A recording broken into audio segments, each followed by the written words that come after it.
Des dessins qui racontaient les plus magnifiques contes qui nous enseignent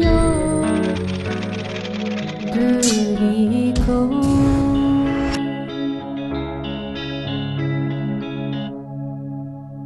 Notre camp pour aujourd'hui va nous parler de Saint Barbara et Saint Juliana.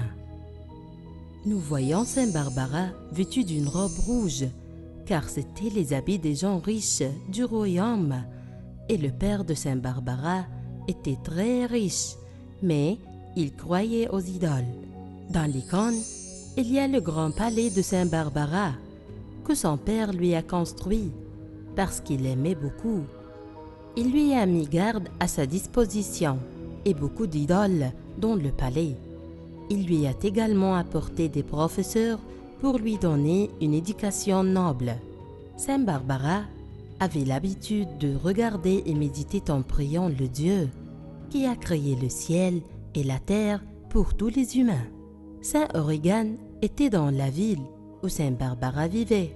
Il savait par une de ses servantes qui était chrétienne que Barbara cherchait à connaître le vrai Dieu. Alors, Saint Origen lui a prêché notre Seigneur Jésus-Christ et lui a enseigné les principes de la foi chrétienne. Le cœur de Saint Barbara s'est rempli de la lumière et de l'amour de notre Seigneur Jésus-Christ. Elle a donc été baptisée et reçu la Sainte Communion sans que son père le sache. Saint Barbara tient dans sa main une branche verte parce qu'elle vit comme le verset qui dit « Les justes croissent comme le palmier, ils s'élèvent comme le cèdre du Liban ». Psaume 92, verset 12. Elle est comme un arbre qui grandit et donne de bons fruits. Lui aussi avait grandi dans la sainteté et l'amour de notre Seigneur Jésus. La branche verte symbolise la vie de paix et de joie qu'elle a eue en vivant avec notre Seigneur Jésus-Christ. Elle a demandé à son père de lui construire une salle de bain et lui a ouvert 2 fenêtres pour obtenir de la lumière.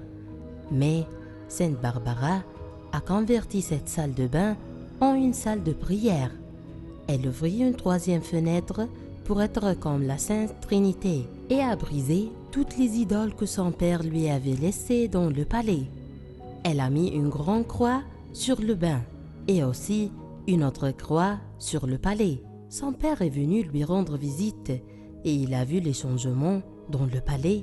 Il lui a demandé « Pourquoi as-tu fait tout cela ?»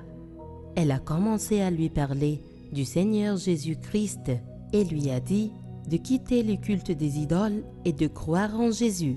Son père se mit en colère et tira son épée pour la tuer, mais elle s'échappa de lui.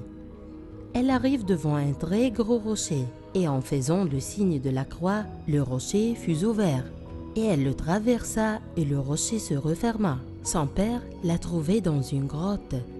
Il l'a fait sortir et l'a battue et l'a envoyée au roi qui a essayé de la convaincre de régner le Seigneur Jésus-Christ en la menaçant si elle refuse. Mais elle était très forte et refusait de renier notre Seigneur Jésus-Christ. Alors, le roi ordonna qu'elle soit condamnée à souffrir.